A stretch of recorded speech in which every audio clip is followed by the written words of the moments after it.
Hi everyone, I'm Anne Riddell and welcome to Arts in the City. First up, after closing its doors in 2018 to make way for a new building, the Studio Museum in Harlem is once again open. What was a decommissioned bank is now a dazzling light-filled space, complete with multiple galleries and community areas. We stopped by for a look at the museum's new home. Step inside the Studio Museum in Harlem and you're immediately struck by the soaring staircase, offering views at every level. And that is just the beginning of what awaits in this new 82,000 square foot building. Our reopening is a really major milestone in the legacy of the museum and our history. We've been around since 1968, but this is the first ever sort of purpose-built space that we have had, so a place that's really designed to hold and contain the work of our mission. The mission of the Studio Museum in Harlem is really to be the nexus or the center point for artists of African descent. Natasha Logan is the Chief Program Officer at the museum. She explains this is a moment long in the making. The museum closed in 2018 for what was a 7-year construction process. And while it still sits in its original spot on 125th Street, the space is entirely different. So we are now going up 6 stories in total. We have a rooftop terrace that opens in the spring and throughout the summer and fall that spans the length of our building. We have 3 primary galleries. We're standing in the 2nd floor gallery now, and we also have project galleries that are on every floor in the building. We have a dedicated education workshop center. We have a teen studio space. Though the new building is expansive and modern, it pays tribute to the history of the museum and this neighborhood. Its design drawing on inspiration from Harlem and 125th Street. A lot of our building has lots of different windows. There's a lot of apertures or openings at every different level of the building where you can encounter the street, but also the street can encounter the museum. We want people to see porously into this space and make it feel like it's something that they have, that it's theirs, and that they're welcome. Also echoed here, Harlem's iconic brownstones. So looking at this incredible architectural tradition found throughout Harlem and thinking about sort of this public-private space that occurs, you know, in the threshold of the home and the street, the ways in which community and belonging and familiarity can kind of happen in these really specific spaces, and how we could bring that environment or that energy into the museum. Among the many pieces on view here, work by artist and activist Tom Lloyd, a very intentional choice by the museum.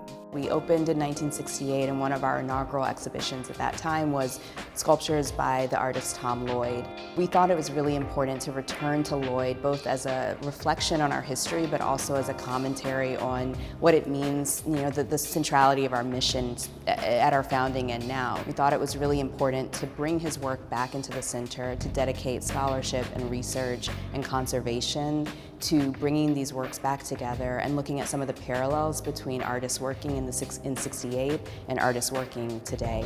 A place the past, present, and future all call home.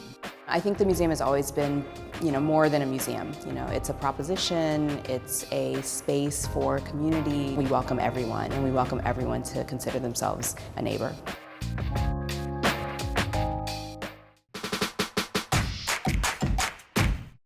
Next, we head east on 125th Street.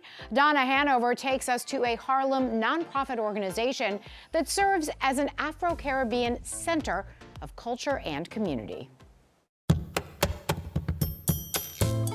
The Caribbean Cultural Center African Diaspora Institute has reached 50 years of celebrating an impressive heritage.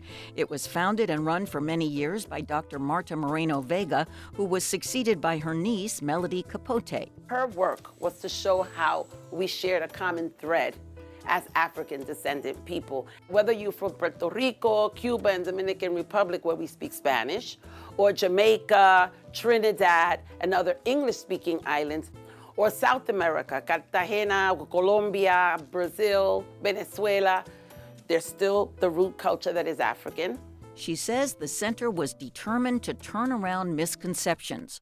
Even in our own communities and in our own homes where Blackness wasn't talked about because of the kind of negative lens that's always been placed on just being Black, right? And so she took that and said, no, we're going to celebrate it and we're going to highlight it through the cultural work that we do. Many conferences, performances, and art exhibits are presented by the center, which they call CUNY for short. They became even more well-known when they started working with Lincoln Center in the 1980s. One event that we called Carnival in New York, we did for about 15 years. So the performance component was maybe an hour and a half that we would be at Lincoln Center, and then we would have this parade take people back to 58th Street for an outdoor street festival. So the partnership with Lincoln Center kind of sparked really the visibility for us throughout the city. Since 2016, CUNY has been located in a former firehouse they renovated in East Harlem. To prep for the 50th anniversary, they started a community archiving lab, inviting people in to watch them go through 5 decades of videos, photos, performances, and documents that will eventually be available to the public. Mario Carrion is the new media and communications manager. The idea of the archiving lab is to bring the community into the process of us looking at our own 50 years of history so that we can storytell during the 50th anniversary in a better way, in a cohesive way. This is from an exhibition that we had called We Came Before Columbus. And this is, I think, is a coloring book from that time that I think is really cool. Right now we're actually digitizing, look, it's Celia Cruz. We're digitizing a concert from 1990 at Riverside Church, which had Gilberto Gil and then Celia Cruz and Tito Puente together. It's like a wealth of materials. What is Melody like as the leader? Oh my gosh, she's incredible, Like she has, first of all, impeccable memory. Like we come to her with tapes from 1979 and she remembers exactly who was performing. This photo is of Manny Vega. This is Manny's work. His image is in here. So it's the same image. Yeah. And this was an exhibition that Manny did. It was his first solo show with us. And this piece was ultimately, it's on display as a permanent tile work mural in East Harlem. She's a fearless leader, She's really about preserving the culture. It's inspiring for us. In the archives here at the center, there's also lots of information about social justice movements, like the Young Lords shown in these photographs, and also music and dance performances, like these 1989 concerts sponsored by the center, starring Wynton Marsalis and Celia Cruz. Deputy Director and Head of Programs Sabine Blazin, who works closely with Melody, says the center recently opened an annex. This is our new second location called Ile Oyen, which means House of Honey in the Yoruba language. We envision this as an incubator for community members, artists, alumni. So the concept is that it's a beehive, thus the House of Honey. Artists will come together and create, produce, present. We also train artists who want to move away from kind of the struggling artist concept and really wanting to develop themselves as businesses. So we train the artists on becoming an LLC, on protecting their intellectual property. The value of performers and artists and the determination required to nurture them has been clear to Melody since her childhood, when her grandmother looked after several children in the family. We had a neighbor that worked down the street who was Miguel, and Miguel was studying ballet, and my grandmother wanted us to learn ballet. And they entered into an agreement that he would teach us ballet and she would cook him dinner. And lo and behold, many years later, we come to find out that Miguel Gaudreau was working with and dancing with the Alvin Ailey Dance Company. So you got your ballet lessons from a dancer who became an Alvin Ailey dancer. One of the primary dancers for the company. God bless your grandma. My grandma. Melody actually studied dance for many years, including at CUNY's Lehman College and City College, so the importance of cultural pursuits is deep in the center's history. The idea at work here is often referred to as Sankofa, a treasured symbol in the African diaspora. Sankofa is a bird, and the bird is usually looking back. And the concept of Sankofa is you must look back in order to move forward. History is informed by the past, and we can actually lay a future based on what we know. I'm Donna Hanover for Arts in the City.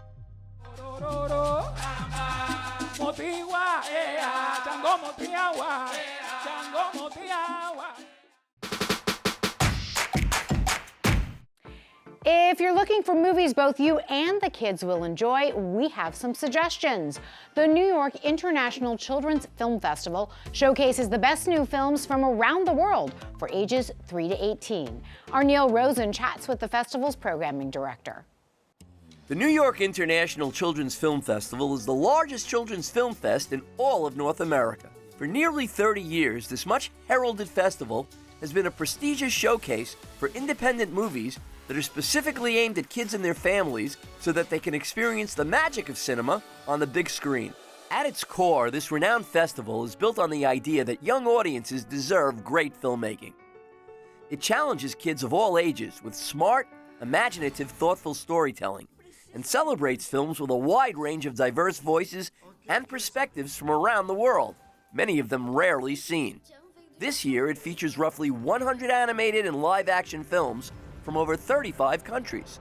Plus, over the years, several of the short films that they've discovered went on to be nominated for Academy Awards. Maria Cristina Villasenor is the festival's director of programming. The mission of the New York International Children's Film Festival is really to foster a more intelligent, more innovative, more diverse film culture for kids. We're looking for stories that are inclusive and that highlight different cultures or different aspects of society that don't always get represented to kids. That's very important to us. And heartfelt stories that have a message, have a meaning, and end on a real note of possibility. Are there Q&As for the kids after the movies or after parties that are kids-oriented, or any extracurricular stuff that the festival does? Yeah, absolutely. We like to take our audience as seriously as they'd be taken in any other film festival, so we do a lot of Q&As. It's, I think, really important to show kids the creativity and the hard work that goes into making a film. And kids ask the most incisive questions, so the Q&As are sometimes hysterical, always fun, always thought-provoking. For filmmakers to be able to see how their films land with kids, I think is really important, and for kids to just ask the simplest to the most complex question and be taken seriously is really great. So lots of Q&As. Also parties, we'll have receptions afterwards, so everybody can meet and greet and mingle. What's the average age of your audience? Everything from shorts to tots all the way up to our Short Films 3 program, which is sort of teens and adults and up. So yeah, it runs the gamut. I know you show a lot of independent films, but do you ever show any big budget films, like something from Pixar, for example, or older films that are, that kids have never seen before? Yeah, no, we love to highlight independent films, but definitely we want to bring the best and most exciting that's out there to our audience. So funny you should say Pixar. This year we are doing a special preview of the big new Pixar film, Hoppers. So that is going to be very exciting, very highly anticipated. Everything from major studio title to retrospectives. We also will bring out a classic title that is perhaps having an anniversary or something we know the audience loves, and maybe a new generation wants to come out and share that in a theater with their kids. Among the highlights at this year's festival, Ghost School, a joint venture from Pakistan, Germany, and Saudi Arabia about a young student who shows up to school one day, finds out it's closed, and sets out to seek answers. From France, My Life in Versailles, an animated tale filled with vibrant color and heart. From Brazil, Papaya, the story of a wayward papaya seed. From Japan, Whoever Steals This Book, about a teen who must defend her family's fancy library from a powerful curse. And from right here in the USA, Remaining Native, a documentary about a college track superstar. If you love film, if you're curious, if you're young at heart, if you want to see a brilliant new generation of filmmakers, come to the New York International Children's Film Festival. The New York International Children's Film Festival runs from February 28th through March 15th. For more information, just go to their website at nyicff.org. At the offices of the New York International Children's Film Festival in downtown Manhattan, for Arts in the City, I'm Neil Rosen. From spools of thread to massive machines, a new exhibit at the Cooper Hewitt Smithsonian Design Museum turns the American factory into fine art. Our Andrew Falzone takes us on a tour. Architect turned photographer Christopher Payne has spent the last decade pulling back the curtain on the massive, often hidden machines that power our world. His journey began with a single book on the city's abandoned substations, a project that convinced him his future lay outside the office walls. Once I put out this book, which was, combination architecture and photography, I started thinking, wow, I could do this. It's a lot more fun than sitting in an office.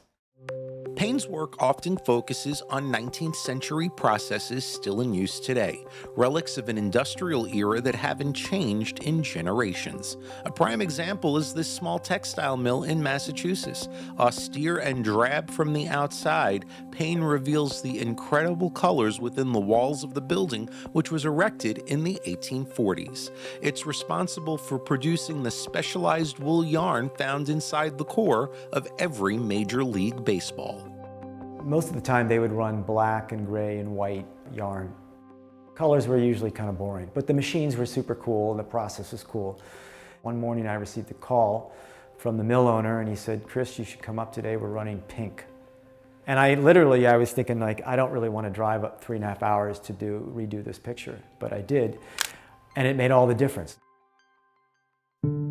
Susan Brown is the associate curator and acting head of textiles for Cooper Hewitt. It was her fascination with Payne's industrial textile photographs that first brought his work to her attention, a curatorial connection that eventually led to this expansive look at the American factory floor, giving the exhibit its name, Made in America.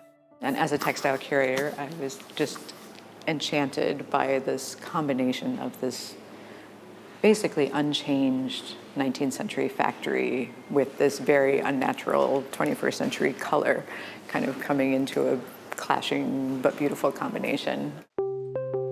For Payne, a massive machine or a giant mining tire is only part of the story. The object isn't truly photogenic until a worker enters the frame, a philosophy that occasionally requires a quick wardrobe change to make the final composition truly pop. He got in there, he was working already, and he had a black shirt on. I said, we gotta get you a different shirt. Hopped out, the clock is ticking, they were literally gonna boot us out of there at 4:30. He came back, got a red shirt, jumped in, I was all set up and ready to do it. But I knew that there was that playfulness. The exhibition is part of the Smithsonian's Our Shared Future initiative, a nationwide celebration marking 250 years of America. For Susan Brown, Payne's celebratory lens on American manufacturing provided the perfect visual narrative for the country's upcoming anniversary. Chris had just come out with his book, Made in America, and I thought, that's great, let's just go for it. Broaden out beyond textiles, include kind of the whole world of American manufacturing in these very beautiful, very celebratory pictures that couldn't be more appropriate for the occasion. For Payne, some of the most compelling stories are the ones found right in his own backyard, and in this case produced an end result that will resonate with New York City locals. So Chris, this picture is authentically New York. What can you tell me about it? Well, we chose this picture specifically because this is a New York museum, and I've lived in New York long enough now that I consider myself a New Yorker. And we went through all the lines. When we came to the Q, yeah, that gold just pops. The gold and the circular form of the Q, that was it. By bringing these massive industrial spaces into a museum, Christopher Payne hopes to bridge the gap between the consumer and the creator. It's an invitation to acknowledge the human effort hidden behind the products we use every day. A reminder that in a world of mass production, craftsmanship still matters. Made in America will be on exhibit at Cooper Hewitt until September 27th, 2026. I'm Andrew Falzone for Arts in the City.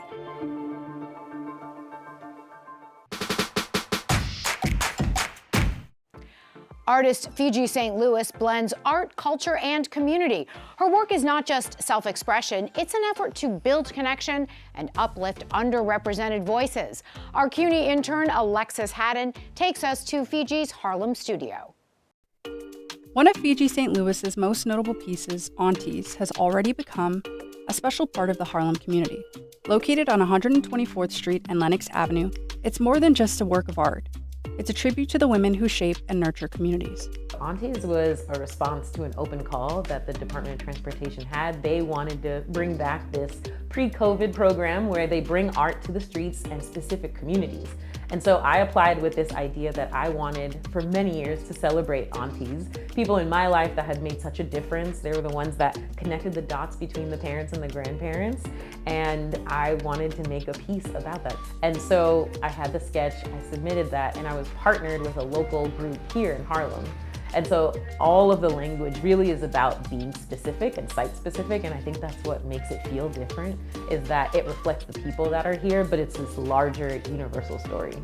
For Fitgi, this legacy is not just something to admire, but something she wants to contribute to, pushing the community's artistic tradition into the future with new voices and visions. I feel like I'm another torchbearer. I'm just moving it forward, and it really is about the celebration of culture at large. And to be a part of that legacy, I think, is really important. With the success of Aunties, Fitgi is already looking to share her work with broader audiences. Although the piece will remain in Harlem through April 2026, cities outside of New York have expressed interest, and she's enthusiastic about the potential of bringing her art to new communities. I've already had requests for aunties to be in either Chicago or Miami, so I'm excited. I think it's gonna either folks will rally so hard that it won't move, which I'm kind of not mad about. I think that'd be beautiful, or it will travel to other places and people get to enjoy it for a bit of time. Fitgi's creative journey began during her childhood, where her family's passion for art nurtured her imagination. I first got into art, really going to art school, but my parents were very creative at home. And then in art school, it was really great because my foundation was in painting, sculpture, it was in all mixed media. So you really got your hands into all the pieces, even though you were going to study graphic design. And as I started working then in the real world as a full-time person, I just wanted and craved analog work. And so I got back into crafting, into paperwork, and then even painting. Beyond painting, Fitgi has been exploring lots of other art forms, whether quilting with her 96-year-old grandmother or creating a book of images of some of her favorite works. It's clear that there are no limits to her artistic endeavors. So I'm planning on a book. It's more of a visual, I would say, collective and collage, but Give Them Hair potentially is this piece that I'm working on trying to really capture all the imagery that I grew up with from hair salons, but also that I've been captured in Ghana and in different countries of how folks show hair. One of the main influences on Fitgi's work is her Haitian heritage. It is the foundation of so much. The art that was on the walls of all of our homes has this very minimalist but very complex style that I was always kind of absorbing. And then color is huge as well, and a sense of pride. So I feel like all of those aspects help build on the work that I create now. For Fitgi, the work isn't just about the final piece, it's about the journey. Her process begins with research, uncovering stories and themes she wants to explore. Every project allows her to make meaningful connections from concept to completion. Sometimes the catalyst is different, but for the most part, there's probably a story that I'm asked to be told or that I want to tell. And so there's a bit of research that goes into that. If I'm talking about people or a family or a history, I'm gonna look at that. Once the image starts to come together in my sketchbook, I then decide what's the best material to make it out of. With each new piece, Fitgi Saint-Louis is not just creating art, she's helping to shape the future of her communities. I'm Alexis Haddon for Arts in the City.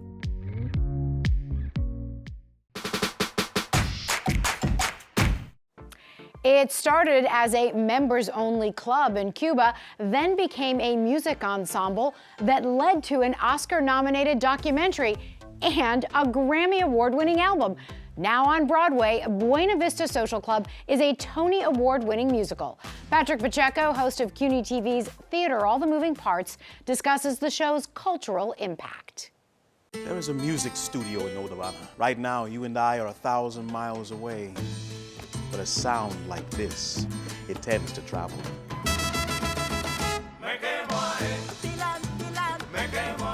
Last season, Buena Vista Social Club opened on Broadway to critical acclaim. At a time when new musicals struggled, Buena Vista thrived, playing to packed audiences and honored with Tony Awards. A show for Latinos about Latinos. The story resonates so deeply because of what it evokes. I was sort of surprisingly overwhelmed with emotion the first time I saw it. I think what it reached that was very touching to me was this sort of idea of who are we where we're from, who are we when we leave that behind. Ramirez is referring to the dilemma of the Cuban diaspora. It is articulated in the musical when Compay Segundo says there were two types of Cubans, those who stayed and those who left. One who stayed was Omara Portuondo, while her sister, Aide, fled to safety in Miami. Omara wound up being the one whose name I remember. And now we look at her and think, wow, you're so strong for staying behind and for preserving this culture. Honoring the artist who forged and preserved that culture in the 1940s and 50s is a gift to the cast members chosen to recreate them. Devon T. Moody plays the young Compay Segundo, the legendary singer and guitarist, in this musical which toggles between the 1950s and 1990s. Oh, I want to be a part of that so bad, and then having it come back around and, being fortunate enough to, be asked to be a part of the project, I was over the moon, It's for so many Afro-Latinos, I'm sure, there's not too many projects like this. Ashley De La Rosa, who plays Aide Portuondo, recognizes the golden opportunity for Latinos to express and explore their heritage. I got to discover a lot of things about my Afro-Latinidad, and I also got to really cultivate and nourish a lot of aspects of my Afro-Latinidad. The success of Buena Vista Social Club is all the more impressive given its unprecedented reach to non-Spanish-speaking audiences, even though the songs remain in Spanish. I really think it's the power of the music being so moving and inspiring, and something that even if you don't understand the language or it's not something that you grew up with, it makes you want to move, it makes you feel something. The responsibility of creating the awesome wall of sound belongs to the band, many of whom also play characters in the show.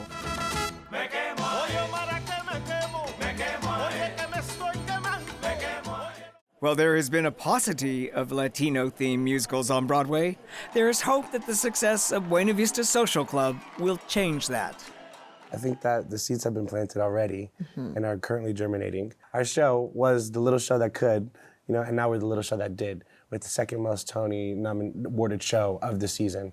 And then this is also the first time that two Latino shows were on Broadway at the same time, but it's an Afro-Latino show, and the first show where all of the music is in Spanish, and also the first show where now we get to be people like us. Every show before, West Side Story, In the Heights was kind of like, you kind of have to push the barrier sometimes in order for the next thing to kind of come in. I think people are able to see the success of it in all different forms, not just financially, but like how it brings people together. And I think it will cause other people to take the chance, take the risk, and maybe not see it so much as a risk in the future.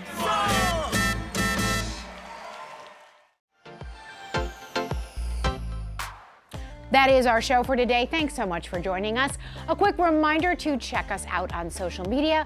We'd love to hear from you. I'm Anne Riddell. We'll see you next time on Arts in the City.